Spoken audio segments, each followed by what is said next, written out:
हम लोग पढ़ रहे हैं क्लास 9th की हिंदी का 5वां चैप्टर स्मृति। स्मृति का 3रा भाग। और इसके आगे हम लोगों ने पढ़ा कि कैसे एक भाई देता है दूसरे भाई को चिट्ठी डालने के लिए। तो लेके जाते हैं, रास्ते में कुआं पड़ता है, उस कुएं में वो सब कंकड़ फेंकते हैं। तो उसमें एक सांप रहता है। तो एक भाई सोचता है कि तब तक उसकी सारी चिट्ठियाँ क्या होती हैं, ऐसे जब उस कुएं में डालते हैं सब कंकड़ को, तब तक उसकी सारी चिट्ठियाँ जो रहती हैं वो गिर जाती हैं उस कुएं में। तो बड़ा भाई सोचता है कि मैं अंदर जाऊं और मैं जाऊंगा, सांप को पहले मारूंगा, फिर चिट्ठी को उठाऊंगा और लेकर आऊंगा। उसके अंदर एक विश्वास वो ठान लेता है, एक दृढ़ विश्वास के बूते वो कुएं में घुसने के लिए जाता है। अब देखते हैं इसके आगे क्या होता है। छोटा भाई रोता था और उसके रोने का तात्पर्य था कि मेरी मौत मुझे नीचे बुला रही है, यानी यही तात्पर्य था। यद्यपि वह शब्दों से न कहता था, वास्तव में मौत सजीव और नग्न रूप में कुएं में बैठी थी। यानी सच में मौत सजीव और नग्न रूप में कुएं में बैठी, क्योंकि उसमें एक जहरीला सांप था जो उसको काटने के लिए बैठा था। जाहिर सी बात मरता वो। तो वो छोटा भाई रो रहा था इसी बात को सोच के। पर उस नग्न मौत से मुठभेड़ के लिए मुझे भी नग्न होना पड़ा। यानी वो उसको उससे भिड़ने के लिए ये भी गया उसके अंदर, कुएं के अंदर। छोटा भाई भी नंगा हुआ, यानी नग्न माने नंगा, यानी सांप भी क्या था, नग्न की अवस्था में था, इसको भी नंगा होना पड़ा। छोटा भाई भी नंगा। एक धोती मेरी एक छोटे भाई की, एक धोती मेरी थी, छोटे भाई की थी। एक चने वाली 2 कानों से बंधी हुई धोतियाँ, 5 धोतियाँ और कुछ रस्सी मिलाकर कुएं की गहराई के लिए काफ़ी हुई। यानी अपने अपने धोतियों को उतारा और उसमें बांधना शुरू किया और रस्सी बनाई कुएं में उतरने के लिए। हम लोगों ने धोतियाँ एक दूसरे से बांधी और खूब खींच कर आजमा लिया कि गांठें कड़ी है या नहीं। अपनी ओर से धोखे का काम नहीं कोई धोखे का काम नहीं रखा, यानी कि कोई भी ऐसा काम नहीं रखा जिससे हमें नुकसान हो। धोती के एक सिरे पर डंडा बांधा और उसे कुएं में डाल दिया। दूसरे सिरे को डेंग, यानी वह लकड़ी जिस पर चरस से पूर टिकता है, के चारों ओर एक चक्कर देकर और एक गांठ लगाकर छोटे भाई को दे दिया। यानी जो होता है ना, कुएं में अंदर जाता है, बना रहता है, उसी में बांध दिया। छोटा भाई केवल 8 वर्ष का था। कितने वर्ष का? 8 साल का था। इसलिए धोती को डेंग से कड़ी करके बांध दिया और तब उसे खूब मजबूती से पकड़ने के लिए कहा। यानी 8 साल का बच्चा कितना जोर लगाएगा, इसलिए उसको बांध दिया था। मैं कुएं में धोती के सहारे घुसने लगा। छोटा भाई फिर रोने लगा। मैंने उसे आश्वासन दिलाया कि मैं कुएं के नीचे पहुंचते ही सांप को मार दूंगा। यानी उसको दिलासा दिलाया और मेरा विश्वास भी ऐसा ही था। कारण यह था कि इससे पहले मैंने अनेक सांप मारे थे, इसलिए कुएं में घुसते समय मुझे सांप का तनिक भी भय न था। उसको मारना मैं बाएं हाथ का खेल समझता था। कुएं के धरातल से जब 4-5 गज रहा होगा तब ध्यान से नीचे को देखा। अकल चकरा गई, यानी उसका जो दिमाग है चकरा गया। सांप फन फैलाए धरातल से एक हाथ ऊपर उठा हुआ लहरा रहा था, यानी ऊपर की तरफ खड़ा हो गया था सांप। पूंछ के समीप का भाग पृथ्वी पर था। आधा अग्र भाग ऊपर उठा हुआ मेरी प्रतीक्षा कर रहा था, यानी सांप भी इंतजार ही कर रहा था। पूरा आधा भाग जो था, आगे का आधा भाग, आगे का आधा भाग उठा हुआ था और इंतजार कर रहा था। नीचे डंडा बंधा था। मेरे उतरने की गति से जो इधर उधर हिलता था, उसी के कारण शायद मुझे उतरते देख सांप घातक चोट के आसन पर बैठा था।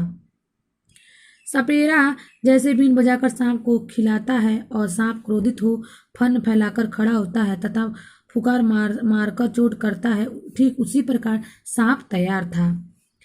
कैसे जिम्मेदारियों में आप लोगों ने देखा होगा, आते हैं सब तो दिखाते हैं सांप खड़ा हो जाता है, एकदम सेम कंडीशन था उस वक्त उस कुएं में।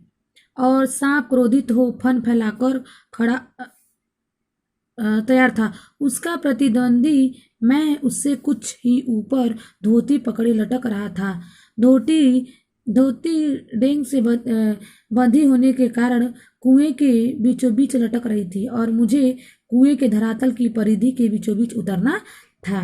इसके माने थे सांप से 1.5-2 फुट गज नहीं की दूरी पर पैर रखना, और इतनी दूरी पर सांप पैर रखते ही चोट करता। स्मरण है यानी याद है मुझे, कच्चे कुएं का व्यास बहुत कम होता है, नीचे तो वह 1.5 गज से अधिक होता ही नहीं। ऐसी दशा में कुएं में मैं सांप से अधिक 4 फुट की दूरी पर रह सकता था। वह भी उस दशा में जब सांप मुझसे दूर रहने का प्रयत्न करता, पर उतरना तो था कुएं के बीच में, क्योंकि मेरा साधन बीचों बीच लटक रहा था। ऊपर से लटक कर तो सांप मारा नहीं जा सकता था, उतरना तो था ही, यानी उतर कर ही उस सांप को मार सकता था, लटक के नहीं। थकावट से ऊपर चढ़ भी नहीं सकता था जब तक अपने प्रतिद्वंदी को पीठ दिखाने का निश्चय नहीं किया था। यदि ऐसा करता भी तो कुएं के धरातल पर उतरे बिना क्या मैं ऊपर चढ़ सकता था? यानी ऐसे कंडीशन में था, बीचों बीच में फंस गया था कि वो वैसे वापस जा भी नहीं सकता था, और वो नीचे उतरता तभी उसको सांप काट लेता, इसलिए वो अपने कार्य को पूरा करके ही जाता। धीरे धीरे उतरने लगा, एक एक इंच जो मैं नीचे उतरता जाता था त्यों तो मेरी एकाग्रचित्तता बढ़ती जाती थी। मुझे एक सूझी, दोनों हाथों में से धोती पकड़े हुए मैंने अपने पैर कुएं की बगल में लगा दिए। दीवार से पैर लगाते ही कुछ मिट्टी नीचे गिरी और सांप ने फू करके उस पर मुंह मारा। यानी होता है ना, कुएं में जाओ, दोनों पैर फैलाकर दीवार पे लगा दो, बीचों बीच में खड़े रहो, कुएं के खड़े नहीं रहो, ऐसे बीच बीच में रहो, दोनों पैर दीवार पे लगी हो, उसी तरह मेरे पैर भी दीवार से हट गए और मेरी टांगे कमर से समकोण बनाती हुई लटकी रही, पर इससे सांप से दूरी और कुएं की बगल से सटाए और कुछ धक्के के साथ अपने प्रतिद्वंदी के सम्मुख कुएं की दूसरी ओर 1.5 गज पर कुएं के धरातल पर खड़ा हो गया। आंखें चार हुई। किससे? सांप से। शायद एक दूसरे ने पहचाना। सांप को अश्रुस्रवा कहते हैं। मैं स्वयं अश्रुस्रवा हो रहा था, यानी चक्षुस्रवा, यानी सांप को कहते हैं कि यानी सांप को कहते हैं चक्षु माने आंख, श्रव माने सुनने वाला, यानी आंखों से सुनने वाला, लेकिन उस समय वो खुद आंखों से सुन रहे थे। अन्य इंद्रियों ने मानो सहानुभूति से अपनी शक्ति आंखों को दे दी हो। सांप के फन की ओर मेरी आंखें लगी हुई थी कि वह कब किस ओर को आक्रमण करता है। सांप ने मोहनी सी डाल दी थी, शायद वह मेरे आक्रमण की प्रतीक्षा में था, पर जिस विचार और आशा को लेकर मैंने कुएं में घुसने की ठानी थी वह तो आकाश कुसुम था। यानी जो भी विचार, जो भी आशा लेकर अंदर गया था वो आकाश कुसुम था, यानी जैसे आसमानों का फूल जैसा था।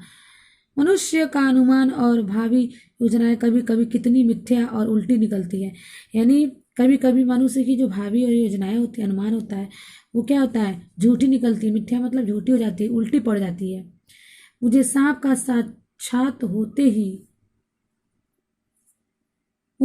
का अपनी योजना और आशा की असंभावना प्रतीत हो रही थी। यानी जब सांप को अपनी आंखों के सामने देखा तो ऐसा लग रहा था जो भी मैंने योजना बनाई है वो असंभव प्रतीत हो रही थी। डंडा चलाने के लिए स्थान ही न था। लाठी या डंडा चलाने के लिए काफी स्थान चाहिए जिसमें वे घुमाए जा सके। सांप को डंडे से दबाया जा सकता था, पर ऐसा करना मानो तोप के मुहरे पर खड़ा होना था, यानी उसको दबा दिया जाता, लेकिन उस समय वहाँ बहुत कम जगह थी, ऐसा करने से वो कट भी सकता था। यदि फन या उसके समीप का भाग न दबा तो फिर वह पलट कर जरूर काटता और फन के पास दबाने की कोई संभावना भी कोई भी संभावना भी होती तो फिर उसके पास पड़ी हुई 2 चिट्ठियों को कैसे उठाता। यानी उसको मारने का मतलब है उसके फन पे ही मारा जाए, उसके आसपास अगर मारा जाएगा तो वो काटेगा, जाहिर सी बात है। और उसको मारना भी है और चिट्ठियों को भी उठाना है। 2 चिट्ठियां उसके पास उससे सटी हुई पड़ी थी और एक मेरी ओर थी। मैं तो चिट्ठियां लेने लेने ही उतरा था। हम दोनों अपने पैतरों पर डटे थे। उस आसन पर खड़े खड़े मुझे 4-5 मिनट हो गए। दोनों ओर मोर्चे पड़े हुए थे, दोनों तैयार थे, पर मेरा मोर्चा कमजोर था। कहीं सांप मुझ पर झपट पड़ता तो मैं यदि बहुत करता तो उसे पकड़कर कुचलकर मार देता, पर वह तो अचूक तरल विष मेरे शरीर में पहुंचा ही देता और अपने साथ साथ मुझे भी ले जाता, यानी अपने मरता भी और मुझे भी मार देता। अब तक सांप ने वार न किया था, इसलिए मैंने भी उसे डंडे से दबाने का ख्याल छोड़ दिया। ऐसा करना उचित भी न था। अब प्रश्न था कि चिट्ठियां कैसे उठाई जाए। बस एक सूरत थी, डंडे से सांप की की ओर से चिट्ठियों को सरकाया जाए। यदि सांप टूट पड़ा तो कोई चारा न था, कुर्ता था और कोई कपड़ा न था जिसे सांप के मुंह की ओर करके उसके फन को पकड़ लूं। मारना या बिल्कुल छेड़खानी न करना, ये 2 मार्ग थे। यानी या तो मार दिया जाए या तो बिल्कुल छेड़खानी न किया जाए। यानी जब तक ये इधर से वार नहीं करता तब तक सांप भी वार नहीं कर रहा था, वो भी इंतजार में था कि उधर से कोई हलचल हो तब मैं इधर से कुछ करूं। सो पहला मेरी शक्ति के बाहर था। बाध्य होकर दूसरे मार्ग का अवलंबन करना पड़ा। यानी बाध्य होकर उसने दूसरी तरफ अपना अवलंबन किया। आगे देखते हैं। छोटे डंडे को लेकर ज्यों मैंने सांप की दाईं ओर पड़ी चिट्ठी की ओर बढ़ाया कि सांप का फन पीछे की ओर हुआ। धीरे धीरे डंडा चिट्ठी की ओर बढ़ा और ज्यों चिट्ठी के पास पहुंचा कि फुंकार के साथ काली बिजली तड़पी और डंडे पर गिरी। हृदय में कंपन हुआ और हाथों ने आज्ञा न मानी। डंडा छूट पड़ा। मैं तो न मालूम कितना ऊपर उछल गया जानबूझकर नहीं, यूं ही बिदककर। यानी जैसे ही उसने डंडा वहां गया वो तुरंत सांप उस डंडे पे उछला और ये भी डर गए। उछलकर जो खड़ा हुआ तो देखा डंडे के सिर पर 3-4 स्थानों पर पीप सा कुछ लगा हुआ है। वह विष था। सांप ने मानो अपनी शक्ति का सर्टिफिकेट सामने रख दिया था, यानी सबूत रख दिया था, देखो इसी तरह तुम्हारा भी हाल होगा।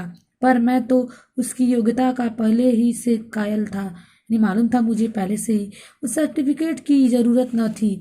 सांप ने लगातार फूंक फूंक करके डंडे पर 3-4 चोटें की। वह डंडा पहली बार इस भांति अपमानित हुआ था, या शायद वह सांप का उपहास कर रहा था। यानी ऐसा माना जाए कि वो पहली बार ऐसा हो रहा है उसके साथ, या फिर ऐसा कहा जाए कि वो अपमानित हो रहा है। उधर ऊपर फू फू और मेरे उछलने और फिर वही धमाके से खड़े होने से छोटे भाई ने समझा कि मेरा कार्य समाप्त हो गया और बंधुत्व का नाता फू फू और धमाके में टूट गया। यानी भाई को लगा उसके ऊपर ये सब सारी हलचल सुनने के बाद कि लग रहा है सांप ने भाई को काट लिया और हमारा बंधन यही टूट गया। उसने ख्याल किया कि सांप के काटने से मैं गिर गया। मेरे कष्ट और विरह के ख्याल से उसके कोमल हृदय को धक्का लगा। भातृ स्नेह के ताने बाने को चोट लगी, उसकी चीख निकल गई। यानी वो चिल्लाने लगा, उसको लगा कि सांप ने भाई को काट लिया है और वो जोर से चिल्लाया। अब इसका अगला भाग यानी 5वां भाग चौथा भाग हम लोग पढ़ेंगे अगले वीडियो में। इसको आपको तब तक दोहरा लीजिए।